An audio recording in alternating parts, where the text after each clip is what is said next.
Hello friends, आज हम लोग का सरफेस केमिस्ट्री का सेकेंड लेक्चर है।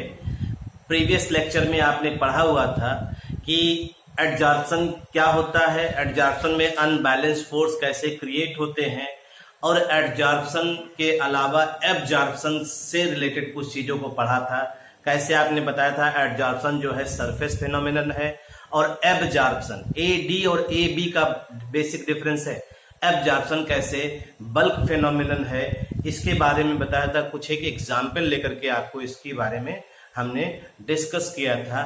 आज हम लोग चलेंगे कि हमने वहां पर एक चीज और चर्चा किया था कि एक एडजॉर्बेट होता है और एक एडजॉर्बेंट होते हैं। जब दोनों जुड़ते हैं, तो जब दोनों जुड़ रहे हैं तो जुड़ने पे उनके बीच में कुछ ना कुछ बॉन्ड पाया जाएगा। इस बॉन्ड के नेचर को बेस मान करके हम लोग एडजॉर्प्शन को कैटेगराइज भी करते हैं, क्लासिफाई भी करते हैं। तो आइए आज देखते हैं टाइप्स ऑफ एडजॉर्प्शन देखते हैं और एडजॉर्प्शन के टाइप्स के बाद फिर उसमें जो भी चीजें आती है उनको धीरे धीरे स्टडी करते हुए आगे बढ़ते हैं। तो आइए आज का जो टॉपिक है वो टाइप्स ऑफ एडजॉर्प्शन है। टाइप्स ऑफ एडजॉर्प्शन है। एडजॉर्प्शन के टाइप्स की अगर हम लोग बात करें तो हमने अभी आपसे कहा कि जैसे आपने सॉलिड लिया हुआ था, ये सॉलिड लिया हुआ था, इसे आपने एडजॉर्बेंट कहा था, एडजॉर्बेंट कहा था, ठीक। और इसकी सरफेस पर जो है ये क्या आया था, मॉलिक्यूलर स्पेसीज। कौन सी मॉलिक्यूलर स्पेसीज, चाहे गैस हो चाहे लिक्विड हो, इससे हमें नहीं मतलब। इसे आपने कहा था एडजॉर्बेंट, एडजॉर्बेट कहा था, इसे एडजॉर्बेट कहा था। ये मॉलिक्यूलर स्पेसीज। तो अब ध्यान दीजिए, इनके बीच में कोई ना कोई बॉन्ड बन रहा है। ये तो यहां पे bond form between, bond form between adsorbate और adsorbent, between adsorbate and adsorbent, ठीक। और इसी को बेस मान करके ये क्लासिफिकेशन किया गया। तो हम लोग यहां पे जो लेने चल रहे हैं, on the basis of, on the basis of nature of interaction, nature of interaction between adsorbate and adsorbent, between adsorbate and adsorbent। अगर एडजॉर्बेट और एडजॉर्बेंट के बीच का इंट्रैक्शन को बेस माने तो एडजॉर्प्शन जो होते हैं, adsorption are of two types, adsorption are of two types. Adsorption दो तरह के होते हैं। एक को हम लोग पढ़ते हैं, पहला फिजिकल एडजॉर्प्शन, फिजिकल एडजॉर्प्शन, ठीक है भाई। जिसे साइड में पढ़ते हैं फिजिजॉर्प्शन, फिजिजॉर्प्शन। और दूसरा हम लोग पढ़ते हैं केमिकल एडजॉर्प्शन, केमिकल एडजॉर्प्शन। और केमिकल एडजॉर्प्शन को हम लोग पढ़ते हैं केमिजॉर्प्शन, केमिजॉर्प्शन। फिजिकल एडजॉर्प्शन और केमिकल एडजॉर्प्शन, ये दो तरह के एडजॉर्प्शन के बारे में आपने बताया। अब नाम से ही पता चल रहा है इसमें फिजिकल फोर्स ऑपरेट हो रहा है और इसमें केमिकल फोर्स ऑपरेट हो रहा होगा, ऐसा नाम से ही पता चल रहा है इसके। ठीक है भाई।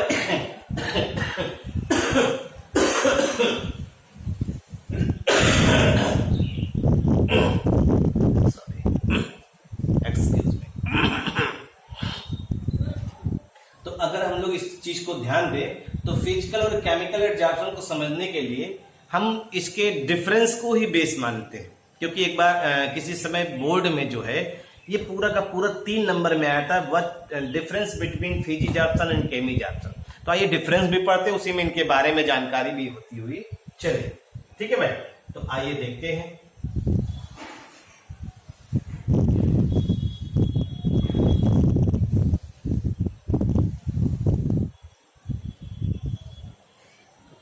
तो आप एक टेबल बना ही लीजिए,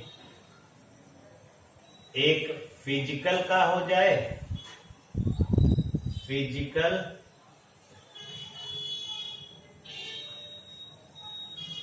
एडजॉर्प्शन,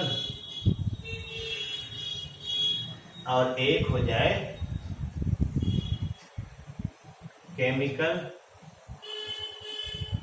एडजॉर्प्शन, एक केमिकल एडजॉर्प्शन हो जाए। फिजिकल एडजॉर्प्शन और केमिकल एडजॉर्प्शन के बारे में बात करें तो देखते हुए चलते हैं एक एक पॉइंट। पहले देखिए, इसमें पाया क्या जाता है, एडजॉर्बेट। एडजॉर्बेट बताया ना, जो गैस के मॉलिक्यूल सरफेस पर आकर एडजॉर्ब होते हैं। एडजॉर्बेट और adsorbate are held together by weak van der waals force. ये वांडर वाल फोर्स के द्वारा हेल्ड होते हैं, ये ध्यान रखिए।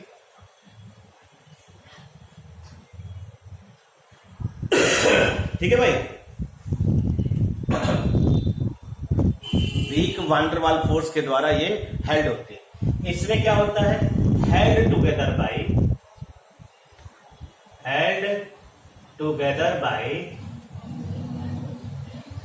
Strong chemical bond,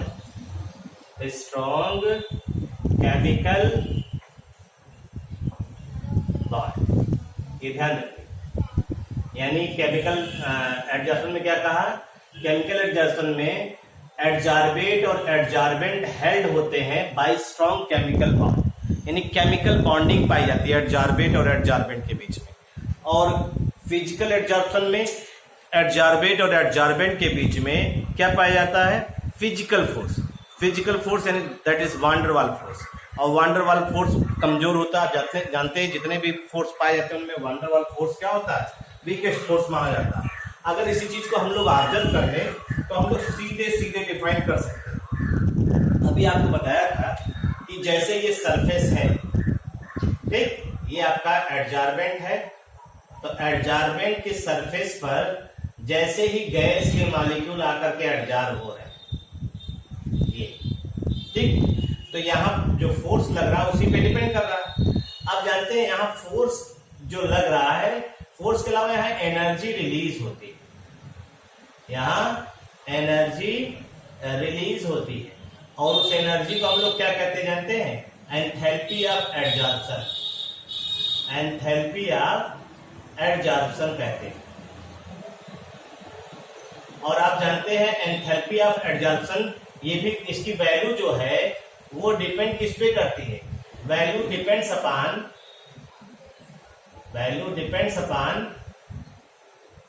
nature of bond.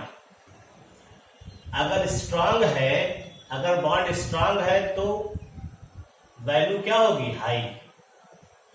और बॉन्ड अगर वीक है तो वैल्यू क्या होगी, लो। ये समझिएगा ध्यान से, हमने क्या कहा, यहाँ ये बात डिपेंड करता है कि जो एडजॉर्बेट और एडजॉर्बेंट के बीच में, जो एडजॉर्बेंट और एडजॉर्बेंट के बीच में बॉन्ड बन रहा है, वो बॉन्ड कैसा बन रहा है, कमजोर कि स्ट्रॉन्ग। अगर कमजोर बॉन्ड होगा तो उसका जो एंथैल्पी ऑफ एडजॉर्प्शन होगा वो लो होगा, और अगर स्ट्रॉन्ग बॉन्ड होगा तो उसका एंथैल्पी ऑफ एडजॉर्प्शन क्या होगा, हाई होगा। इसका मतलब है इनका एंथैल्पी ऑफ एडजॉर्प्शन जो होगा वो लो होगा, और इनका एंथैल्पी ऑफ एडजॉर्प्शन क्या होगा, हाई होगा। दूसरा यही पॉइंट, एंथैल्पी ऑफ एडजॉर्प्शन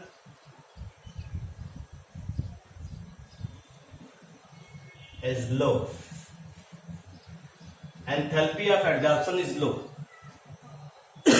और जानते किस रेंज का होता है, 20 से 40 किलो जूल, लगभग 20 to 40 किलो जूल पर 20 to 40 किलो जूल पर।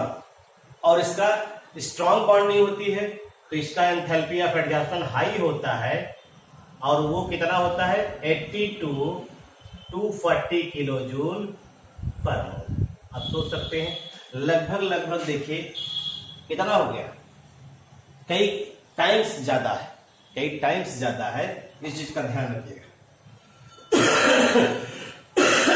ठीक है भाई।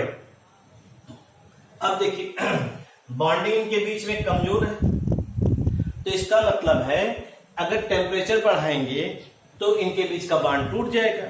इनके बीच का बॉन्ड टूट जाएगा तो फिजिकल एडजॉर्प्शन जो है वो लो टेम्परेचर पे ही प्रोसीड करता है, यानी it occurs at low temperature. It occurs at low temperature. ठीक, it occurs at low temperature with rise in temperature, यानी अगर टेम्परेचर को बढ़ाएंगे तो ये क्या होगा, फिजिजॉर्प्शन जो होगा वो डिक्रीज करेगा। With rise in temperature फिजिजॉर्प्शन decrease करेगा, ये ध्यान रखिएगा भाई। और इसके साथ क्या है, इसके साथ कंडीशन केमिकल बॉन्ड की बात हुई। It occurs at high temperature, occurs at high temperature, क्योंकि यहां केमिकल बॉन्डिंग की बात हो रही है और केमिकल बॉन्डिंग के लिए कुछ ना कुछ एनर्जी ऑफ एक्टिवेशन की रिक्वायरमेंट होती है रिएक्टेंट मॉलिक्यूल के लिए। तो इसलिए जब टेम्परेचर आप बढ़ाएंगे तो ये और आगे बढ़ेगा। इट एट हाई टेम्परेचर मतलब it occurs at high temperature, और टेम्परेचर बढ़ाने पर क्या होता है, टेम्परेचर को अगर राइज करेंगे तो केमिजॉर्प्शन भी क्या करेगा, राइज करेगा। केमिजॉर्प्शन भी राइज करेगा, ये ध्यान रखिएगा। लेकिन ये कुछ एक फेज तक है, अभी इसकी बात करेंगे। लेकिन इनिशियली ये केमिजॉर्प्शन इनिशियली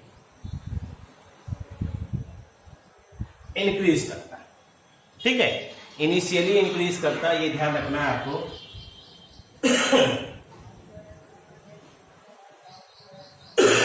ठीक है भाई, नेक्स्ट पॉइंट आइए। अब आपने कहा कि जैसे टेम्परेचर बढ़ाया तो एडजॉर्बेंट और एडजॉर्बेंट के बीच का बॉन्ड टूट गया। अब जब दोनों एक दूसरे से अलग हो गए तो ऐसा नहीं फिर नहीं जुड़ सकते, फिर जुड़ जाएंगे। तो यहां पर, और ये अपने आप से ही होगा, तो ये रिवर्सिबल इन नेचर होता है। इसको अलग करिए फिर जाकर के एक दूसरे से मिल जाएंगे। और केमिकल बॉन्डिंग में एक बार बॉन्ड तोड़ दिया, तोड़ने के बाद फिर वो आसानी से बॉन्ड बनता नहीं, उसके लिए फिर एक्सपेरिमेंटल कंडीशन तैयार करनी पड़ती है। तो इसलिए कहा जाता है ये इरिवर्सिबल इन नेचर होता है, इरिवर्सिबल इन नेचर होता है, इरिवर्सिबल इन नेचर है। इस चीज का आप ध्यान रखिए। ठीक है भाई। अगर हम लोग इस चीज को ध्यान दें तो आपका ये 4 पॉइंट हुआ। 5वां पॉइंट आइए देखिए। आप जानते हैं जो एडजॉर्प्शन होता है गैस मॉलिक्यूल का, उसकी बात हम लोग करते हैं। अब ठीक, द एक्सटेंट ऑफ एडजॉर्प्शन, यानी जो गैस के मॉलिक्यूल इसकी सरफेस पे आकर जुड़ रहे, the extent of adsorption, extent of adsorption जो है वो किस बात पे डिपेंड करता है, ये भी समझिए। जो एडजॉर्प्शन की एक्सटेंट यानी एडजॉर्प्शन की जो मात्रा है वो इस बात पे डिपेंड करती है कि जो गैस है वो कितनी आसानी से लिक्विड में बदल जा रहा है। ठीक है, कितनी आसानी से लिक्विड में बदल जा रहा है, यानी the extent of adsorption depends upon the ease of liquefaction, ease of liquefaction.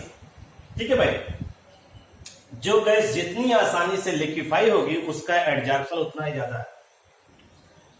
Greater the ease of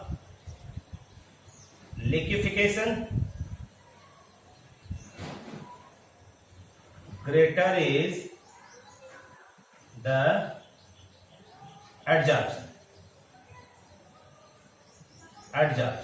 Greater is the adsorption. ये और यहां पे लिक्विफिकेशन से कोई मतलब नहीं, यहां पे लिक्विफिकेशन से यहां पे कोई भी मतलब नहीं है। किसका? केमिजॉर्प्शन का। does not depends upon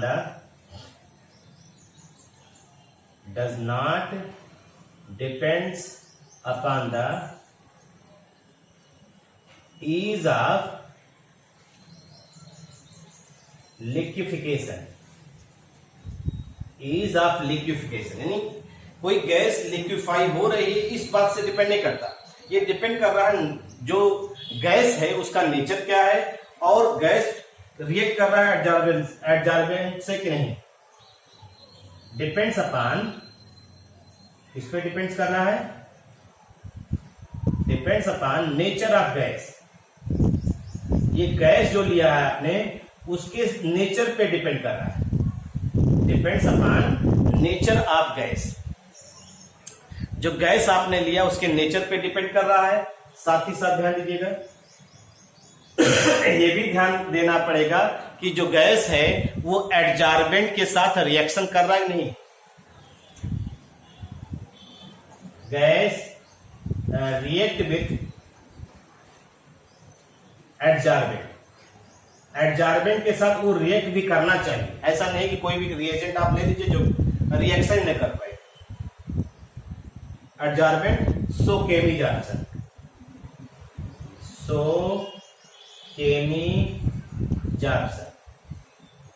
ध्यान रखिएगा, सो केमिजॉर्प्शन। तो कहने का मतलब है ये फिजिजॉर्प्शन इस बात पे डिपेंड कर रहा है कौन गैस कितनी आसानी से लिक्विड में कन्वर्ट हो रहा है। जो गैस जितनी आसानी से लिक्विड में कन्वर्ट हो रहा है उसका एक्सटेंट ऑफ एडजॉर्प्शन उतना ही ज्यादा होगा।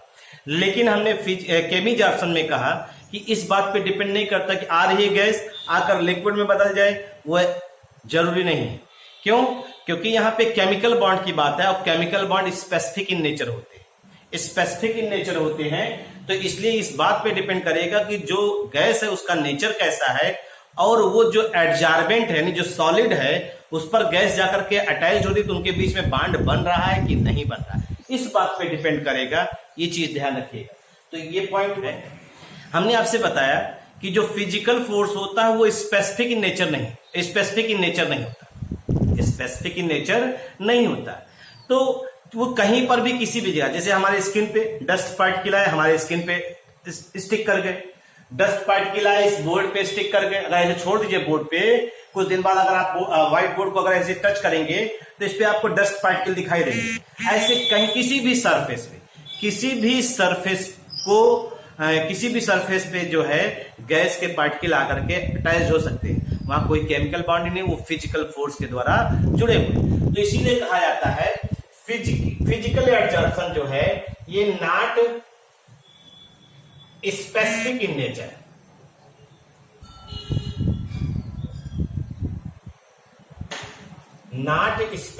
नेचर, और केमिकल बॉन्ड है, केमिकल बॉन्ड में स्पेसिफिसिटी स्पेसिफिक होती है।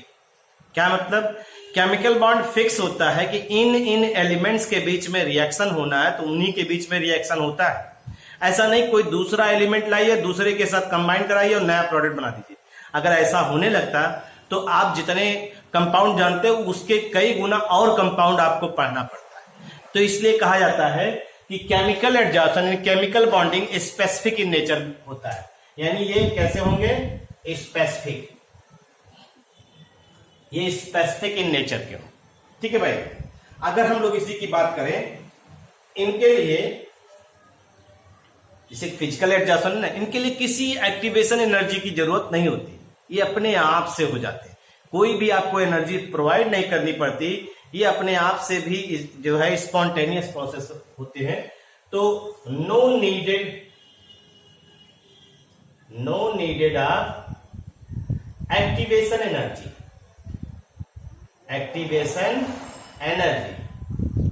केमिकल काइनेटिक्स में बताया है आपको, no needed of activation energy. और यहां पे क्या है?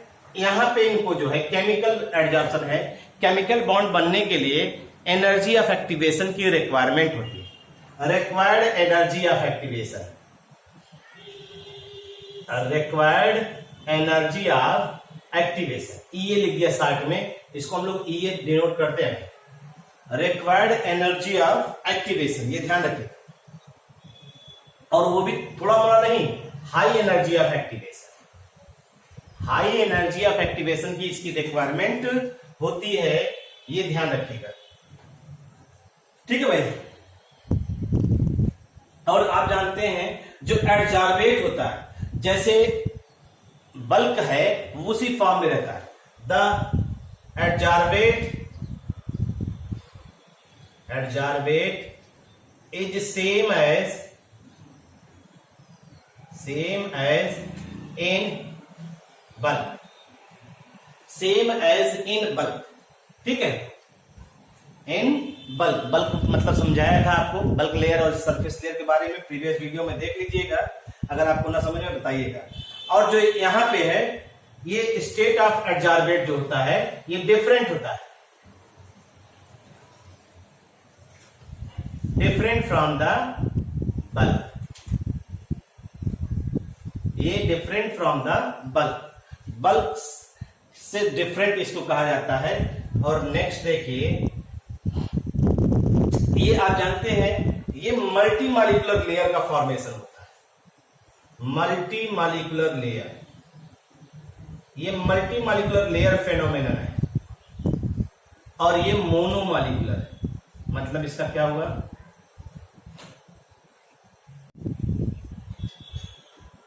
अगर हम लोग इसकी बात करते हैं तो देखिए ये सरफेस है ना, ये सरफेस है, अगर इस सरफेस को आप लोग ध्यान दें तो इस सरफेस को अगर आप कंसीडर करिए तो इसमें गैस के मॉलिक्यूल आएंगे, तो गैस के मॉलिक्यूल जैसे ये आ, ठीक, तो गैस के मॉलिक्यूल जैसे ये एडजॉर्ब हो गए इसके सरफेस पे। और आपको मालूम है प्लेन सरफेस की अपेक्षा रफ सरफेस पर एक्सटेंट ऑफ एडजॉर्प्शन ज्यादा होता है, क्योंकि वहां पे नंबर ऑफ अनबैलेंस्ड फोर्स ज्यादा होते हैं, ध्यान रखिएगा। ये इस तरह से एक्सटेंट ऑफ एडजॉर्प्शन यहाँ पे ज्यादा है, यानी मल्टी मॉलिक्यूल कई लेयर बन रहे हैं। लेकिन केमिकल एडजॉर्प्शन में क्या होता है, जैसे ये सरफेस है, अगर रिएक्टेंट आकर यहाँ जुड़ गया तो ये अनबैलेंस्ड फोर्स क्या हो गया, सेटिस्फाई हो गया। अब ये रिएक्टेंट जो है, मान लीजिए ये आपका आया और ये जो है आपका कैटलिस्ट, तो यहां अगर इस जुड़ गया तो अब इससे कोई दूसरा थोड़ा जुड़ेगा, इससे कोई दूसरा नहीं जुड़ेगा, तो इसलिए ये मोनो लेयर का फॉर्मेशन करता है और ये मल्टी लेयर का फॉर्मेशन करता है, ये ध्यान रखिएगा। ठीक है भाई, ये मोनोमॉलिक्यूलर प्रोसेस है और वो ये मतलब physical adsorption multi molecular process है और वो मोनोमॉलिक्यूलर प्रोसेस है। जो रेट ऑफ एडजॉर्प्शन है वो डायरेक्टली डिपेंड करता है, rate of adsorption directly depends upon the pressure of adsorbate, pressure of adsorbate. अभी आप देखिए इसका बड़ा इंपॉर्टेंट रोल इसलिए होगा, प्रेशर बढ़ाएंगे तो गैस किसमें कन्वर्ट होता है, लिक्विड में। आपने अभी पहले कुछ शुरुआत में ही कहा था, जो गैस जितनी ज्यादा आसानी से लिक्विड में कन्वर्ट होगा वो उतना ही ज्यादा एडजॉर्प्शन शो करेगा। इसमें प्रेशर का और रेट ऑफ एडजॉर्प्शन एक दूसरे के डायरेक्टली, इसमें जो होता है ये इनवर्सली प्रोपोर्शनल होते हैं, इनवर्सली प्रोपोर्शनल होते हैं भाई।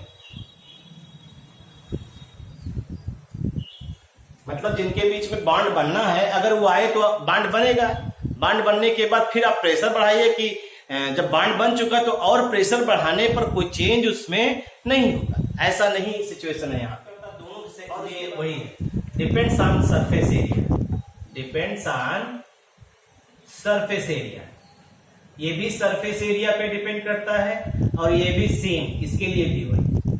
सरफेस एरिया ज्यादा होगा तो अनबैलेंस फोर्स ज्यादा होंगे, अनबैलेंस फोर्स ज्यादा होंगे तो एक्सटेंट ऑफ एडजॉर्प्शन दोनों के केस में बढ़ेगा।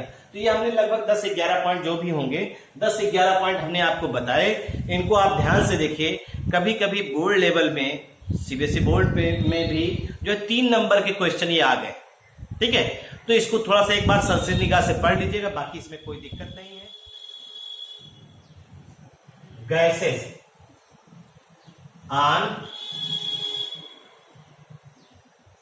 Solid, adsorption of gases on solid. ठीक है भाई। तो गैस को अभी हमने आपसे कहा, गैस जो होता है वो सॉलिड की सरफेस पर एडजॉर्ब होता है। गैस सॉलिड की सरफेस पर एडजॉर्ब होता है और वो डिपेंड करता है किस तरह का वो बॉन्ड बनाता है, किस तरह का बॉन्ड बनाता है, इस बात पे डिपेंड करता है। ठीक है। तो हम लोग यहां पर ऑब्जर्व करेंगे तो दो चीजों पे डिपेंड तो ऐसे ही हो गया, गैस का नेचर और सॉलिड जो लिया उसके नेचर पे एडजॉर्प्शन डिपेंड कर रहा है। दूसरी चीज, टेम्परेचर का क्या इफेक्ट होगा एडजॉर्प्शन पे, ये पढ़ेंगे। उसके बाद प्रेशर का इफेक्ट क्या होगा, ये पढ़ेंगे। तो कुछ इन चीजों को पढ़ते हैं और उनके बारे में जानने का प्रयास करते हैं। तो there are following factors, there are following factors,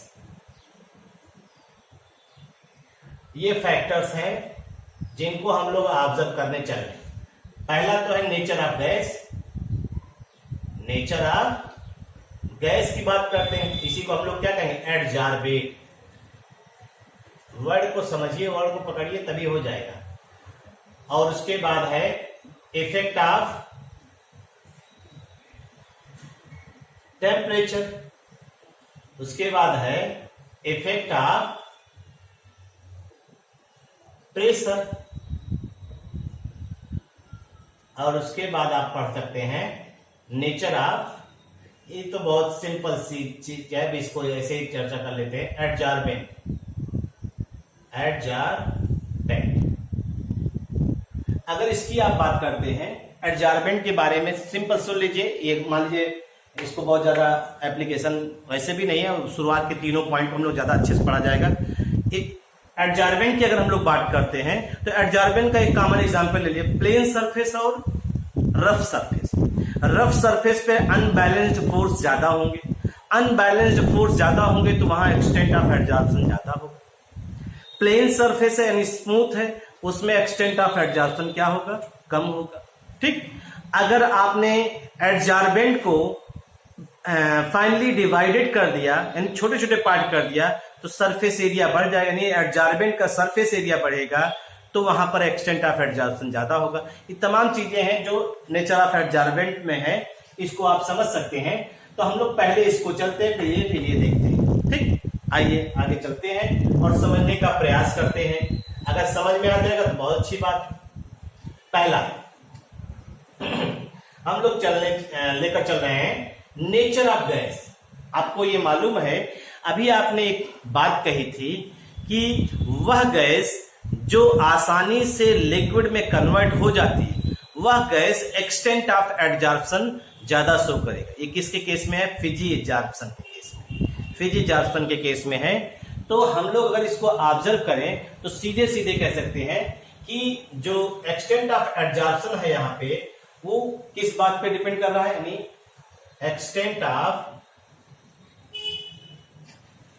of adsorption बोले, ध्यान दीजिएगा एक बात, एक्सटेंट ऑफ एडजॉर्प्शन बोले या एडजॉर्प्शन बोले, बात वही है, क्योंकि इसमें बोल रहे हैं तो बात आ रही है दोनों चीज। एक्सटेंट ऑफ एडजॉर्प्शन को हम लोग x बाई एम से डिनोट करते हैं। x जो होता है ये मास ऑफ एडजॉर्बेट होता है, मास ऑफ एडजॉर्बेट होता है, और m जो है वो मास ऑफ एडजॉर्बेंट होता है। ये ध्यान रखिएगा भाई, मास ऑफ एडजॉर्बेंट और मास ऑफ एडजॉर्बेंट का ध्यान रखिएगा। इस बात को हमेशा प्रयास करिएगा समझने का। जब भी हम एडजॉर्प्शन बोले या एक्सटेंट ऑफ एडजॉर्प्शन बोले, बात वही है, अलग चीज नहीं हम लोग काउंट कर रहे हैं। क्योंकि एडजॉर्प्शन होगा तो दो चीजें आएंगी, एडजॉर्बेट और एडजॉर्बेंट। और एक्सटेंट ऑफ एडजॉर्प्शन बोलेंगे तो वो x बाई एम है, और x और m क्या है हमने आपको लिख दिया यहाँ पे। ठीक है भाई।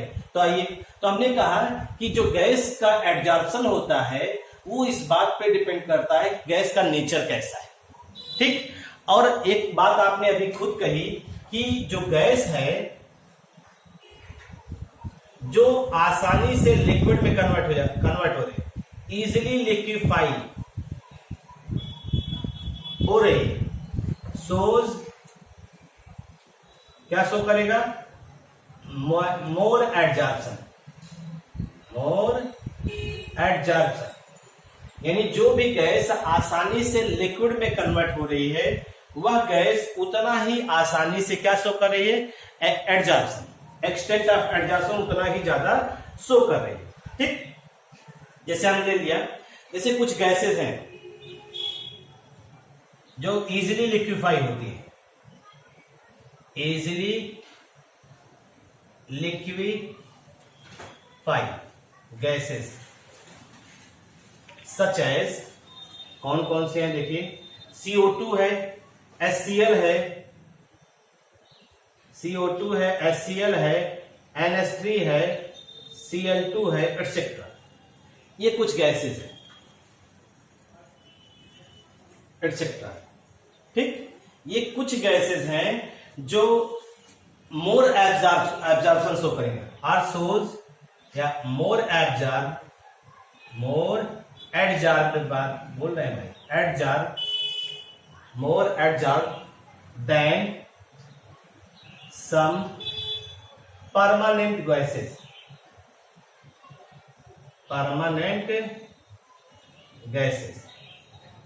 परमानेंट गैसेस में यहां ध्यान दे रहे हैं कौन कौन सी परमानेंट गैस का, जैसे आपका O2 हुआ, ठीक है, H2 हुआ, N2 हुआ, H2, N2 एंड O2, ये सब एटमॉस्फेयर में पाए जाते हैं। H2, N2 और O2 की अपेक्षा जो है ये ज्यादा एक्सटेंट ऑफ एडजॉर्प्शन शो करते हैं। अब हमारे दिमाग में ये क्वेश्चन आया, कैसे हम लोग ये जान रहे हैं कि ये ज्यादा एक्सटेंट ऑफ एडजॉर्प्शन शो करेंगे, ये कम शो करेंगे? तो हम लोग देखेंगे कौन गैस आसानी से लिक्विड में कन्वर्ट हो रही, ये कैसे पता करेंगे? तो इसके लिए 11th स्टैंडर्ड में आपने पढ़ा होगा क्रिटिकल फेनोमेनन। इसके लिए आपने 11th स्टैंडर्ड में क्रिटिकल फेनोमेनन एक टॉपिक पढ़ा होगा, वहां पे एक टर्म आता है critical temperature, TC, critical temperature.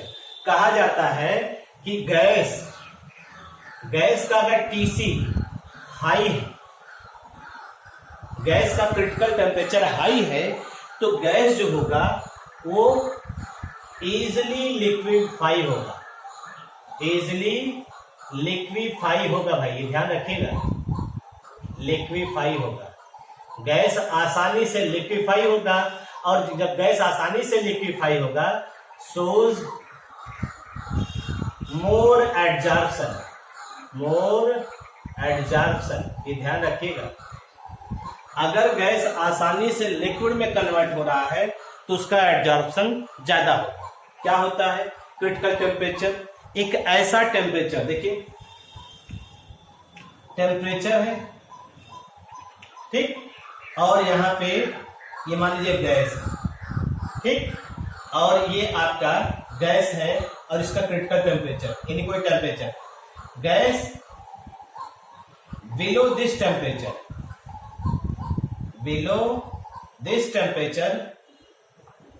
Can be liquefied. इस टेम्परेचर के नीचे गैस किस में कन्वर्ट हो सकता है? लिक्विड में कन्वर्ट हो सकता है। above this temperature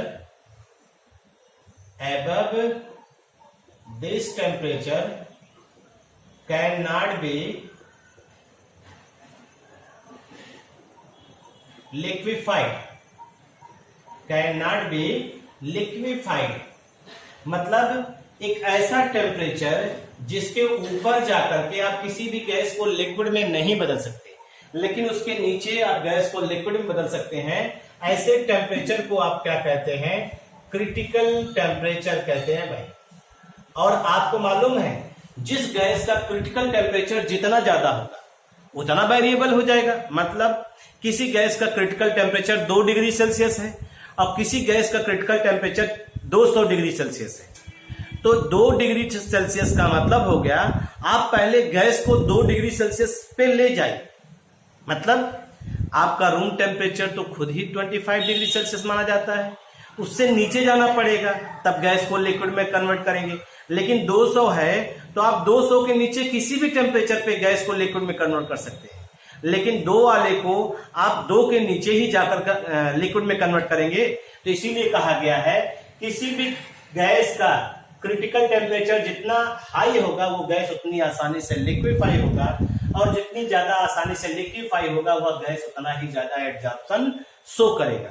और हमने आपको एक टेम्परेचर दिखाया कि जिसके बिलो आप किसी भी गैस को लिक्विड में कन्वर्ट कर सकते हैं, एवं नहीं कन्वर्ट कर सकते लिक्विड में, इसको आप क्रिटिकल टेम्परेचर कह रहे हैं। यहां पे इस चीज को हमने यहां पे ऑब्जर्व किया है। चले आगे, तो आइए हम कुछ एग्जाम्पल लेते हैं और उसी एग्जाम्पल को देख करके आगे की बात चर्चा करते हैं। तो इसी का एक एग्जाम्पल लेते हैं, ठीक है भाई।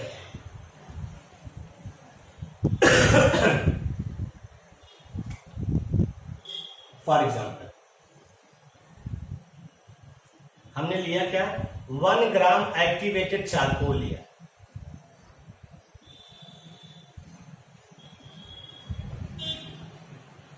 आपके दिमाग में आ रहा है 1 ग्राम एक्टिवेटेड चारकोल है, क्या क्या काम कर दे रहा है ये जानते। 1 ग्राम एक्टिवेटेड चारकोल जो है वो लगभग जो है करीब 1 लाख स्क्वायर फीट के एरिया को जितनी गैसें होंगी उतना एब्जॉर्ब कर सकता है। ध्यान रखिए, बहुत मामूली चीज नहीं है 1 ग्राम एक्टिवेटेड चारकोल की बात आप सोच रहे हैं। 1 ग्राम सफिशियंट है। 1 ग्राम एक्टिवेटेड चारकोल कैन एब्जॉर्ब, देखिए बीच में एब्जॉर्ब भी निकल जा रहा है, can absorb the following amount of gas, the following amount of gas, following amount of gas को एब्जॉर्ब कर रहा है। और उसी में आइए देखते हैं, पहला कुछ गैस बना देते हैं टॉपिक, गैस और क्रिटिकल टेम्परेचर बना देते हैं केल्विन में, और amount of gas absorb, amount of gas absorb in ml में है, ठीक है भाई। तो ये 3 आपको हमने दिखा दिया, 3 दिखा दिया और इसको हम लोग नॉर्मली ऑब्जर्व कर रहे हैं।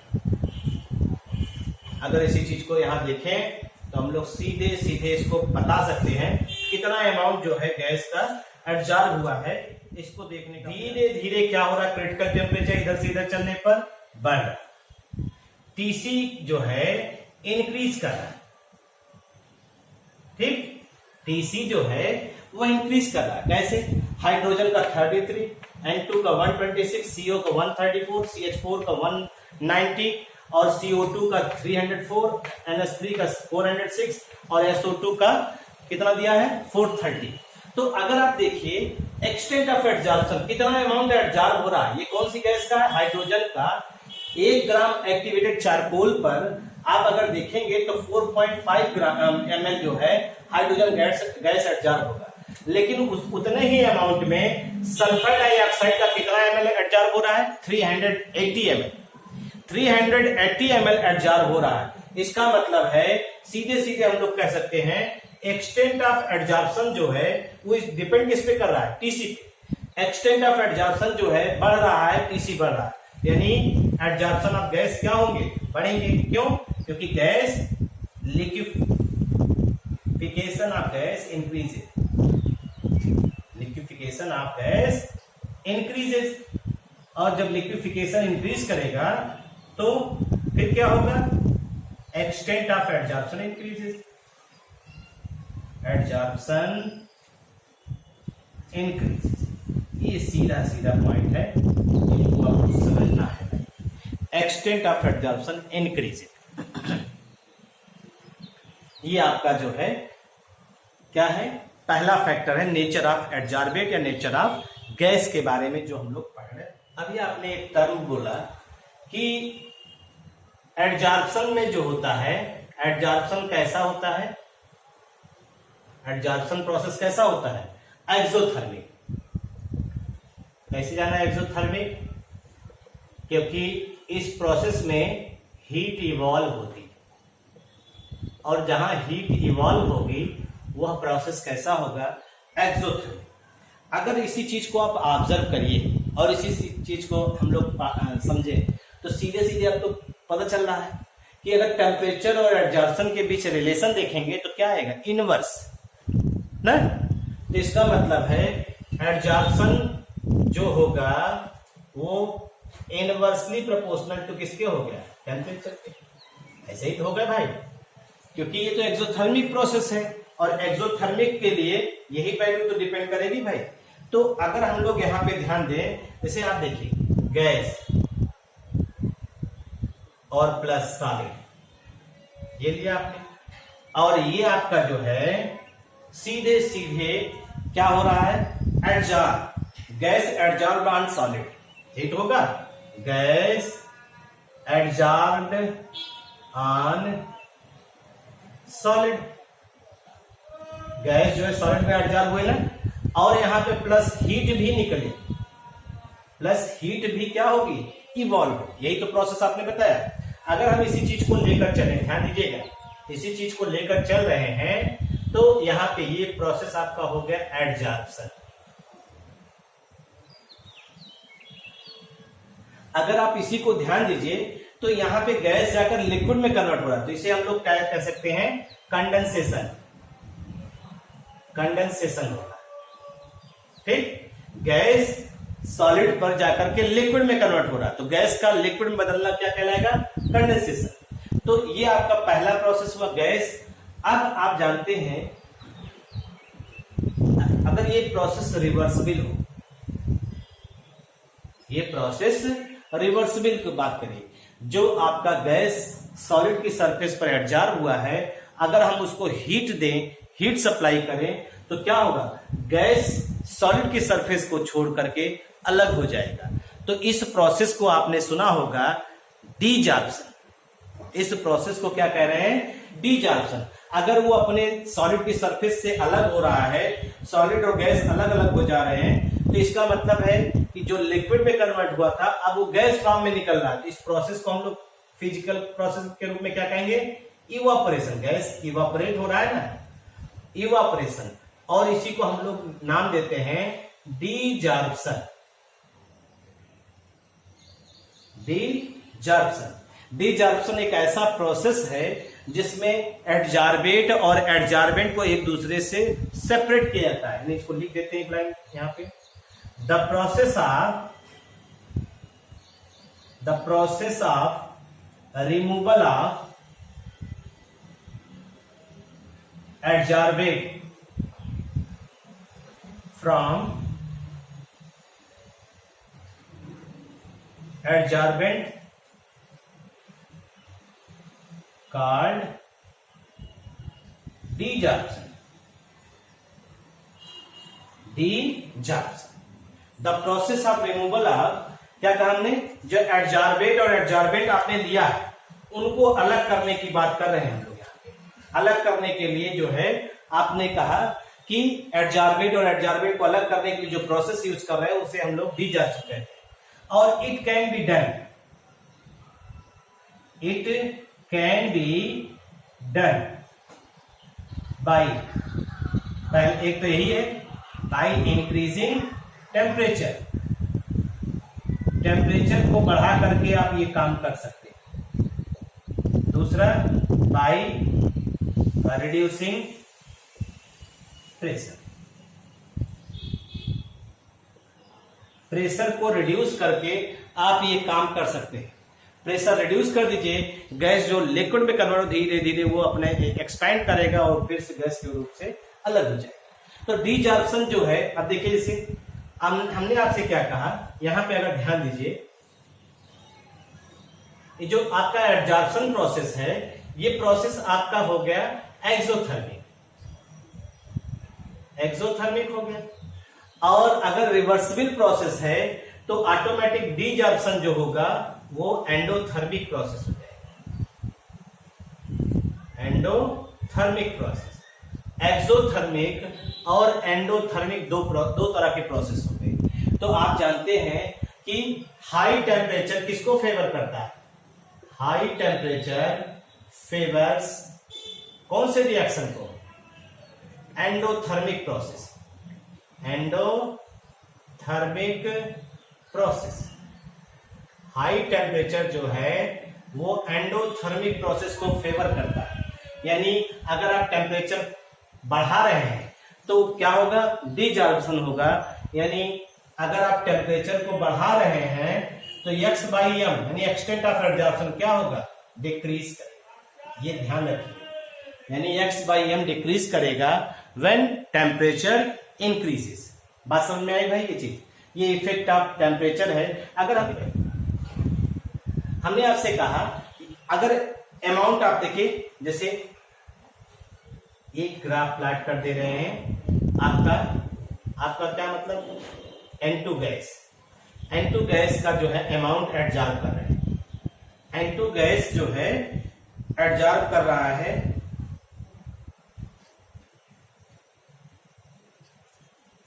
इन क्यूबिक सेंटीमीटर, ठीक है, ठीक। और हम लोग प्रेशर दिखा रहे हैं। अब देखिए 1 2 3 ऐसे लिया।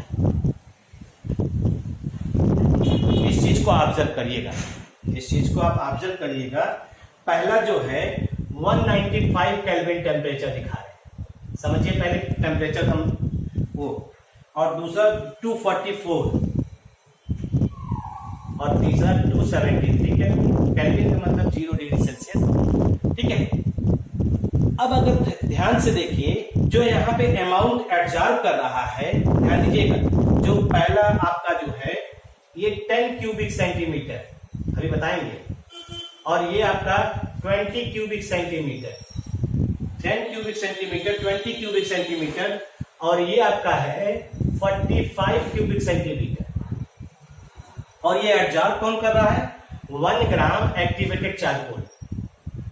यानी ये जो है, ये जो गैस आप दिखा रहे हैं, ये किसके द्वारा एडजॉर्ब हो रहा है? एडजॉर्ब बाय 1 ग्राम एक्टिवेटेड चारकोल। अब आप खुद देखिए कि लो टेम्परेचर है, यहां देखिएगा ध्यान से, लो टेम्परेचर यानी 195 केल्विन, 195 केल्विन है ना, लो टेम्परेचर है। लो टेम्परेचर पर एक्सटेंट ऑफ एडजॉर्प्शन यानी N2 गैस ज्यादा एडजॉर्ब हो रहा है। एक्सटेंट ऑफ एडजॉर्प्शन क्या है? x/m of N2 gas maximum, N2 gas maximum कितना है? 45 क्यूबिक सेंटीमीटर, 45 क्यूबिक सेंटीमीटर। और हाई टेम्परेचर आप देख रहे हैं, हाई टेम्परेचर पे देखिए गौर से, 273 केल्विन, ठीक, कितना है? 10 क्यूबिक सेंटीमीटर। इसका मतलब x/m ऑफ N2 गैस क्या है?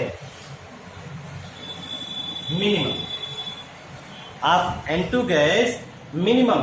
तो ये सीधे सीधे आप बता रहे हैं कि अगर हम लोग टेम्परेचर को घटा रहे हैं, ठीक है, इधर दिखा लीजिए, बढ़ा रहे हैं, टेम्परेचर को घटा रहे हैं, टेम्परेचर क्या कर रहे हैं? डिक्रीज कर रहे हैं, सॉरी, टेम्परेचर इंक्रीज कर रहे हैं। अगर हम लोग टेम्परेचर को इंक्रीज कर रहे हैं तो जो x/m है वो क्या हो रहा है? x/m क्या हो रहा है भाई? डिक्रीज कर रहा है ना, ये डिक्रीज कर रहा है,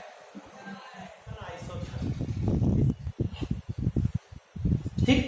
एडजॉर्प्शन आइसोथर्म क्या रिप्रेजेंट करता है? It represents the variation of amount of gas, variation of amount of gas, variation of amount of gas adsorbed यानी x/m। इसी को हम लोग क्या कहते हैं? Extent of adsorption. इसी को हम लोग क्या कहते हैं? एक्सटेंट ऑफ एडजॉर्प्शन, ठीक है भाई।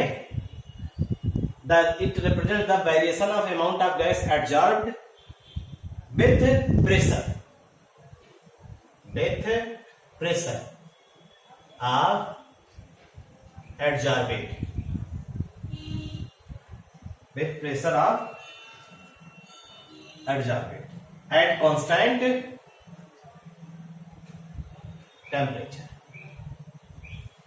ये at constant temperature, चूंकि आइसोथर्म है तो ये हमेशा क्या होना चाहिए? कांस्टेंट, यानी सीधे सीधे कहिए, आप ग्राफ प्लॉट कर रहे हैं, ग्राफ वर्सेस ग्राफ प्लॉट कर रहे हैं, ग्राफ किसके बीच में, x बाई एम और वर्सेस t के बीच, x by M versus p के बीच ग्राफ प्लॉट करेंगे एट कांस्टेंट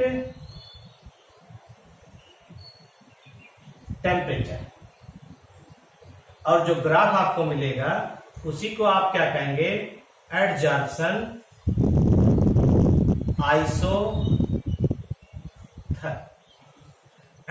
आइसोथर्म उसी को कहेंगे। ये ध्यान रखिएगा, ठीक। अगर ये बेसिक चीज को आप लोग ऑब्जर्व करेंगे तो ठीक। और इसके लिए जो आइसोथर्म हम लोग पढ़ने चल रहे हैं वो सबसे पहले दिया था फ्रेंडलिच एडजॉर्प्शन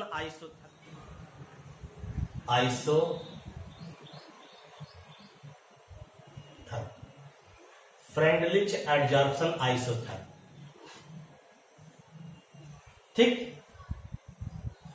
तो सबसे पहली चीज ध्यान रखिएगा, ये किसके लिए एप्लीकेबल होता है, एप्लीकेबल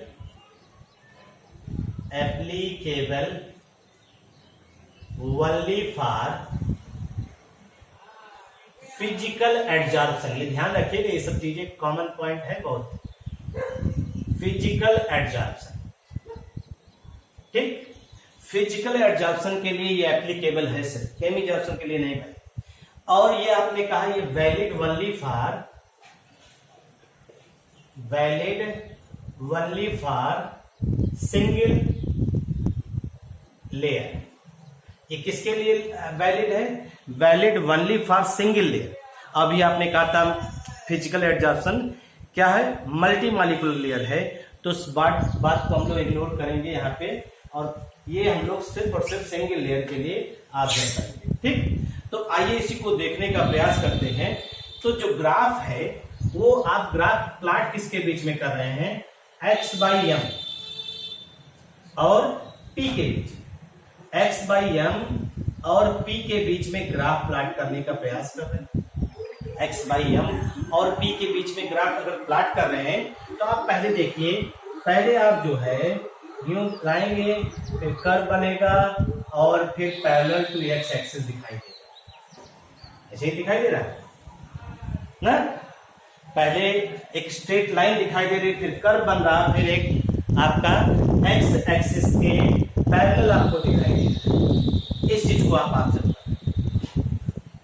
तो यहाँ पे आपने इस चीज को ऑब्जर्व किया, तो यहाँ पे जो दिखाई दे रहा है उसके आधार पे आप क्या करें कि जो x बाई एम है वो डायरेक्टली प्रोपोर्शनल टू p दिखाई दे रहा है। On the basis of graph we can say that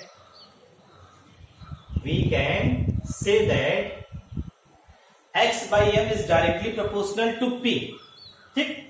लेकिन आपको यहां ध्यान देना है, यहां पे ये स्ट्रेट लाइन आपको कंटिन्यू नहीं दिखाई दे रही, कंटिन्यू आपको नहीं दिखाई दे रही। इसका मतलब ये जो है since straight line is not obtained, भाई जब ओरिजिन से ग्राफ ओरिजिनेट कर रहा है तो फर्स्ट ऑर्डर का होना चाहिए ना। तो यहां पे since straight line is not obtained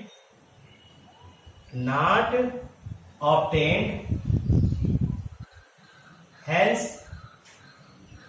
p की पावर जो होगी वो एक तो दिखाई नहीं दे रही, तो एक होगी नहीं, ठीक है। Hence p does not equal to 1, यानी p की पावर एक नहीं होगी। सीधे सीधे हम लोग कह सकते हैं, क्योंकि अगर स्ट्रेट लाइन होता तो p की पावर 1 होती, तो फर्स्ट ऑर्डर का ग्राफ भी दिखाई देता आपको इस हिसाब से। तो यहाँ पे p की पावर एक नहीं हो सकती, इसी वजह से, क्योंकि यहाँ पे स्ट्रेट लाइन हम लोग ऑब्टेन्ड नहीं कर रहे हैं। अब इस आधार पे हम लोग कह सकते हैं, इसका मतलब hence we can say that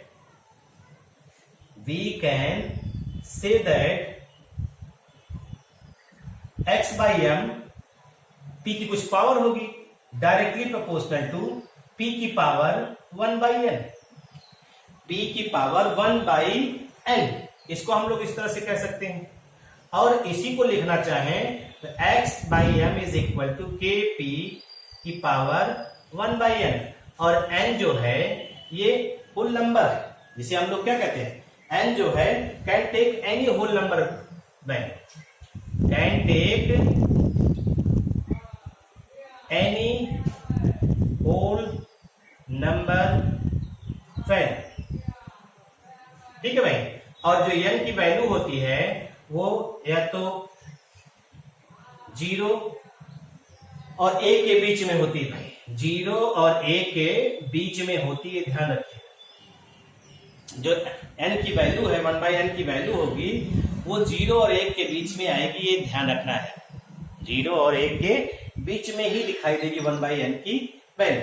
अगर इसी हिसाब से आप देखिए तो आप ये भी कह सकते हैं, ध्यान दीजिए, अब ये एक इक्वेशन आपको मिल रहा है, k क्या है, k कांस्टेंट हो गया, प्रोपोर्शनलिटी कांस्टेंट, k जो है ये आपका प्रोपोर्शनलिटी कांस्टेंट, k यहाँ क्या है, k को हमने बताया k जो है ये प्रोपोर्शनलिटी कांस्टेंट, यहाँ पे जो k लिया आपने ये प्रोपोर्शनलिटी कांस्टेंट, प्रोपोर्शनलिटी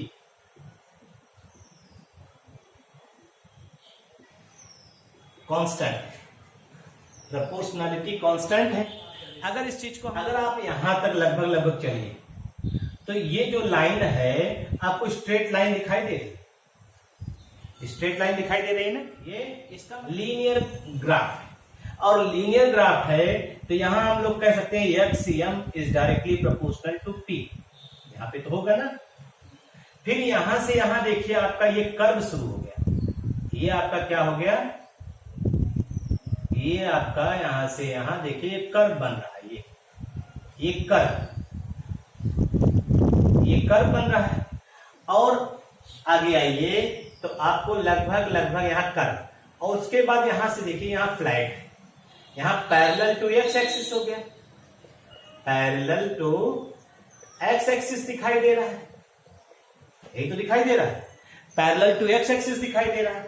तो यहां पर जो है क्या हो जा रहा है, यानी एक्सटेंट ऑफ एडजॉर्प्शन कांस्टेंट हो गया। तो यहां पे आपने क्या कह दिया, x by M is directly proportional to P पे। अब डिपेंडेंट करा, पी को कंटिन्यू बढ़ाते चले जा रहे हैं, कोई मतलब नहीं, तो इंडिपेंडेंट ऑफ पी हो गया। अब यहां पे आपका क्या हो रहा है, यहाँ पे लीनियर है और यहाँ पे कर्व है, तो यहाँ इंटरमीडिएट रेंज हो गया, यानी मॉडरेट रेंज हो गया, तो ये p की पावर 1 बाई एन दिखा रहे। तो ये 3 रीजन आपने इस ग्राफ के दिखाए। तो पहला रीजन जो है एट लो प्रेशर पे आपने देखा आपको लीनियर ग्राफ दिखाई दे रहा है, यही तो दिखाई दे रहा है भाई, लीनियर ग्राफ दिखाई दे रहा है। अगर हमें लीनियर ग्राफ दिखाई दे रहा है तो हम ये सीधे कह सकते हैं linear graph obtained, hence x by M is directly proportional to p, यानी तब p की पावर 1 होगी, यानी एक्सटेंट ऑफ एडजॉर्प्शन प्रेशर बढ़ाने पर इंक्रीज करेगा। आप देख रहे हैं लो प्रेशर की बात हो रही है, जैसे जैसे प्रेशर लो है तब तक ये बढ़ रहा कंटिन्यू बहुत तेजी से। दूसरा कंडीशन देखिए, एट हाई प्रेशर पे आप देख रहे हैं, आप देखिए जो ग्राफ है x बाई एम वो किस पे डिपेंड कर रहा है, independent of p, independent of p। इसका मतलब x by M is directly proportional to p की पावर 0, और p की पावर 0 यानी x by M is equal to constant, ये कांस्टेंट हो रहा है नहीं, x by M is equal to constant, ये हाई प्रेशर पे दिखाई दे रहा है। और तीसरी कंडीशन इन्होंने जो ऑब्जर्व किया, एट मॉडरेट प्रेशर, मॉडरेट या इंटरमीडिएट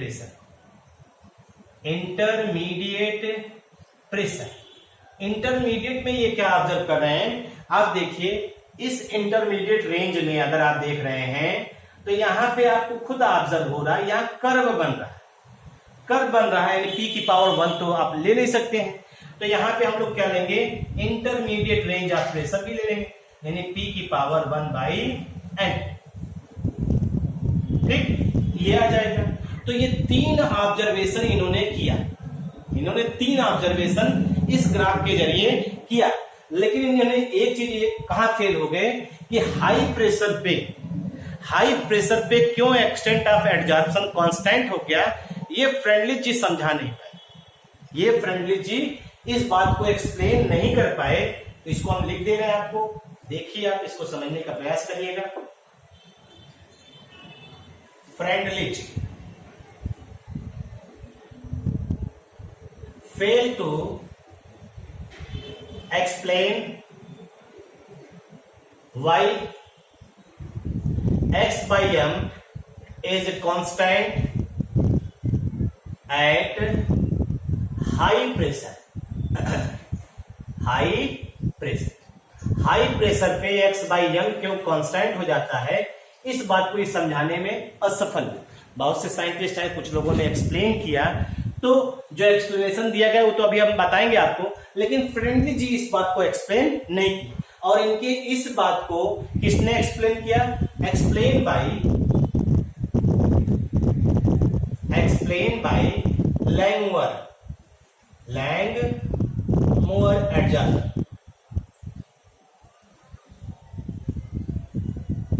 लैंगमुयर एडजॉर्प्शन के द्वारा इन्होंने एक्सप्लेन किया। और देखिए इसमें हुआ क्या है, जैसे जैसे आपने प्रेशर हाई किया, यहां पे देखिए जहां से ही प्रेशर आपका कांस्टेंट हो गया, यानी एक्सटेंट ऑफ एडजॉर्प्शन कांस्टेंट हो गया, उसको हम लोग कहते हैं पीएस। पीएस को हम लोग क्या बोलते हैं, saturation pressure.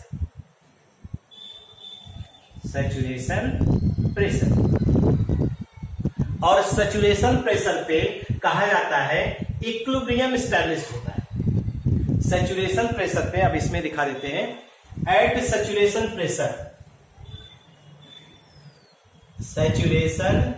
Pressure equilibrium established होता है, ठीक है, पीएस है ये,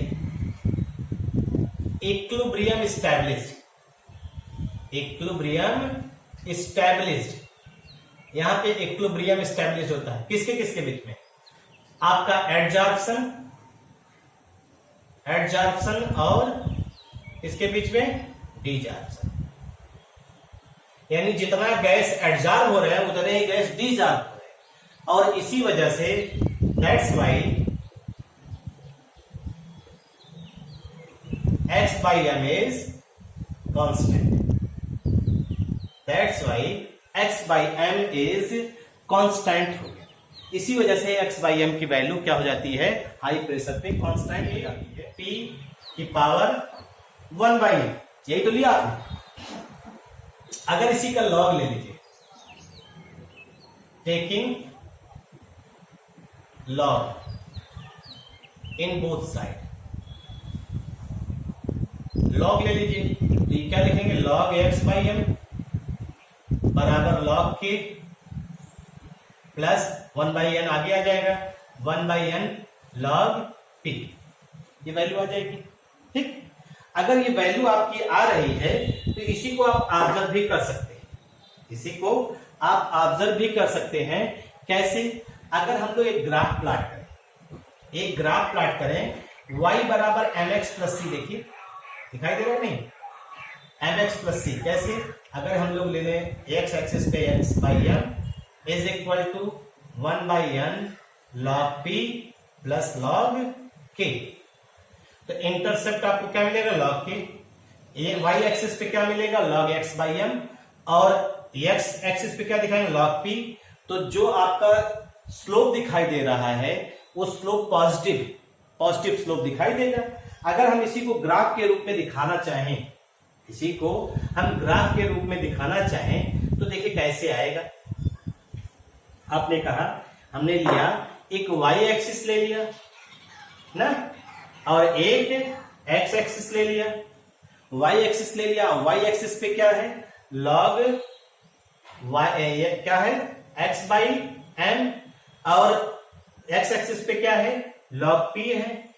आपने कहा कि इंटरसेप्ट क्या मिलेगा, log k, तो ये हमने मान लिया इस एक्सिस पे ये इंटरसेप्ट मिल रहा है, इसको आपने ऐसे बढ़ा दिया, ये मिल गया आपको। ये इंटरसेप्ट की दिखाई दे रहा है। अगर आप इसी को ध्यान दीजिए तो यहाँ पे जो आपको थीटा मिल रहा है, थीटा देख लीजिए।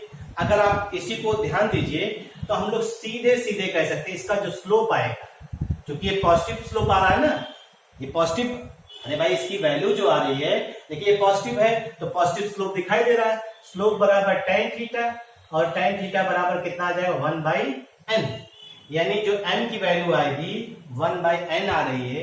अब आप थीटा की वैल्यू से पता कर सकते हैं क्या वैल्यू कितनी आई, और ये आपका क्या वैल्यू होगी log k। ये क्या है, ये इंटरसेप्ट, ये आपका इंटरसेप्ट। अब आपकी यहाँ पे न्यूमेरिकल वैल्यू दी है तो आप कैलकुलेट कर सकते हैं सीधे सीधे आप इनके बीच में, ठीक। तो यहाँ पे अगर आपने ग्राफ प्लॉट किया तो आपको क्या क्या मिल रहा है, स्ट्रेट लाइन मिल रहा है, एक स्ट्रेट लाइन मिल रहा है, स्ट्रेट लाइन, ठीक, ऑब्टेन्ड। और उसके बाद आपको पॉजिटिव स्लोप मिल रहा है, पॉजिटिव स्लोप मिल रहा है, और जो स्लोप की वैल्यू है वो क्या है 1/n। स्लोप जो मिल रहा है वो 1/n है, और जो इंटरसेप्ट की वैल्यू मिल रही है वो कितनी है, intercept is equal to log k, intercept is equal to log k। यानी इतनी चीजें मिल गई तो आप on the basis of this we can calculate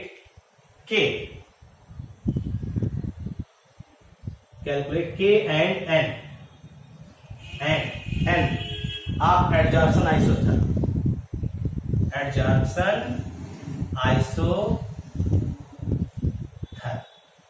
ठीक है भाई। k और एडजॉर्प्शन आइसोथर्म यंग की वैल्यू को कैलकुलेट हम लोग यहाँ पे कर सकते हैं, ठीक। नेक्स्ट है effect of pressure. Next factor है इफेक्ट ऑफ प्रेशर। प्रेशर की बात कर रहे हैं तो अभी हमने शुरुआत में ही चर्चा किया था कि जैसे जैसे गैस का एडजॉर्प्शन ऑफ गैस इंक्रीज करता है, जैसे जैसे आप प्रेशर बढ़ाते हैं, हमने कहा ना प्रेशर बढ़ाएंगे तो जब गैस के मॉलिक्यूल पास पास आएंगे आसानी से लिक्विड में कन्वर्ट होंगे, और लिक्विड में कन्वर्ट होंगे तो उनके एडजॉर्बेट और एडजॉर्बेंट के बीच का बॉन्ड बनेगा, और जैसे ही बॉन्ड फॉर्म होगा वैसे एक्सटेंट ऑफ एडजॉर्प्शन की वैल्यू इंक्रीज करेगी। और ये भी जानते हैं जहां पे गैस के मिक्सचर होते हैं अगर वहां पे एडजॉर्प्शन होगा तो प्रेशर जो होगा वो डिक्रीज करेगा। भाई गैस ढेर सारे हैं, प्रेशर क्रिएट कर रहे हैं, अचानक जो है कोई एक्टिवेटेड चारकोल उस वेसल में डाल दिया तो क्या करेगा, गैस के मॉलिक्यूल्स की सरफेस पर एडजॉर्ब हो गए तो गैस की संख्या जो है कमरे में कम हो गई, और जब गैस की संख्या कम हो जाएगी गैस का प्रेशर जो एक्सर्ट होगा वॉल ऑफ रूम या वॉल ऑफ कंटेनर वो कम हो जाएगा। तो ये भी adsorption of gas leads to decrease in pressure. जैसे एडजॉर्प्शन होगा प्रेशर डिक्रीज करेगा, तो ली चैटल प्रिंसिपल के हिसाब से हम इस बात को कह सकते हैं कि प्रेशर बढ़ाने पर गैस जो है का एडजॉर्प्शन ज्यादा होगा। और उसी चीज को ऑब्जर्व करते हैं तो हम लोग अब यहाँ पे एक ग्राफ प्लॉट करते हैं x/m और t के बीच में, यानी एक ग्राफ प्लॉट करते हैं, ग्राफ। और ये ग्राफ जो है दोनों के लिए फिजी जॉर्प्सन और केमी जॉर्प्सन x/m वर्सेस p के बीच में, और यहाँ पे कांस्टेंट क्या है, p को कांस्टेंट कर दिया, p को कांस्टेंट कर दिया।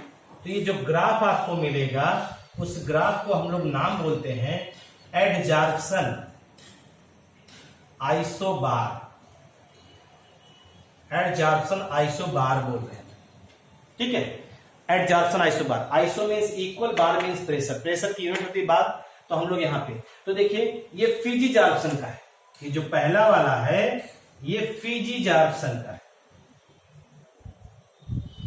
फिजी जॉर्प्सन, और ये दूसरा वाला जो है वो केमी जॉर्प्सन का है। मतलब डिस्टिंग्विश में आप ये भी दिखा सकते हैं। तो देखिए आपने कहा था फिजी जॉर्प्सन हमेशा लो टेम्परेचर पे होता है, तो लो टेम्परेचर देखिए, लो टेम्परेचर है तो एक्सटेंट ऑफ एडजॉर्प्शन ज्यादा है, जैसे जैसे टेम्परेचर बढ़ा रहे हैं फिजी जॉर्प्सन घट रहा है, ठीक हो रहा है। तो ये फिक्स्ड एडजॉर्प्शन में हो रहा है। तो फिक्स्ड एडजॉर्प्शन में कोई दिक्कत नहीं, क्योंकि बॉन्ड कमजोर होता है, टेम्परेचर बढ़ाया बॉन्ड टूट गया, और टूट गया तो एक्सटेंट ऑफ एडजॉर्प्शन कम हो गया। केमी एडजॉर्प्शन को समझने का प्रयास करिए। यहाँ पे केमी एडजॉर्प्शन में अभी शुरुआत में लिखा था टेम्परेचर बढ़ा रहे हैं तो एक्सटेंट ऑफ एडजॉर्प्शन बढ़ रहा, और बढ़ते बढ़ते एक पीक पे पहुंचा, ये पीक, इस पीक पे पहुंचा। अब यहाँ पे एक्सटेंट ऑफ एडजॉर्प्शन मैक्सिमम है। एक्सटेंट ऑफ एडजॉर्प्शन मैक्सिमम होने का मतलब अब यहाँ पे जैसे जैसे यहाँ पे पहुंच रहा है तो जो आपका एडजॉर्बेट और एडजॉर्बेंट के बीच में वहां प्रॉपर बॉन्ड बन रहा है। क्यों? क्योंकि energy of activation, chemical process के लिए एनर्जी ऑफ एक्टिवेशन चाहिए। जब रिएक्टेंट मॉलिक्यूल को एनर्जी प्रोवाइड की जाती है तो वो एक्टिवेटेड होता है और प्रॉपर बॉन्ड बनता है एडजॉर्बेट और एडजॉर्बेंट के बीच में। तो इस वजह से यहां तक एक्सटेंट ऑफ एडजॉर्प्शन बढ़ जाता है। फर्दर जब टेम्परेचर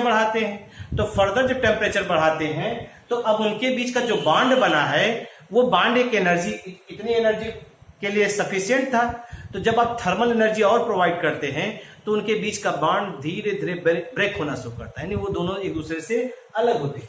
यानी यहां चलते हैं, इसके आगे कौन सा डीजॉर्प्शन प्रोसेस होने शुरू हो जाता है। आगे चलने पर डीजॉर्प्शन, और यहां चलने पर क्या हो रहा है? एडजॉर्प्शन। ठीक है भाई, यहां चलने पर एडजॉर्प्शन हो रहा, आगे चलने पर टेम्परेचर जैसे जैसे बढ़ाएंगे डीजॉर्प्शन होगा, यानी रिएक्टेंट यानी एडजॉर्बेट और एडजॉर्बेंट के बीच स्पेस बढ़ेगा, वो दोनों एक दूसरे से अलग होंगे। तो ये आपका ग्राफ है, इफेक्ट ऑफ प्रेशर है, जिसको आप नॉर्मली ऑब्जर्व करते हैं। तो ये पूरा का पूरा जो है एडजॉर्प्शन जो टॉपिक है, एडजॉर्प्शन से रिलेटेड जो भी चीजें थी हमने आपको बता दिया है। इसको अच्छे से पढ़ डालिए और अच्छे से देख डालिए। कल जो है शुरुआत जब हम करेंगे तो इससे रिलेटेड कुछ क्वेश्चंस लेंगे, फिर क्वेश्चंस के बाद जो है हम आ जाएंगे कैटालिसिस पे, फिर उसको पढ़ा जाएगा। ठीक है, इतनी बातों को पढ़ डालिए, बाकी की बातें नेक्स्ट है। नेक्स्ट अगर आपको पसंद आ रहा है तो शेयर करिए, लिंक शेयर करिए और चैनल को सब्सक्राइब कराइए। Thank you.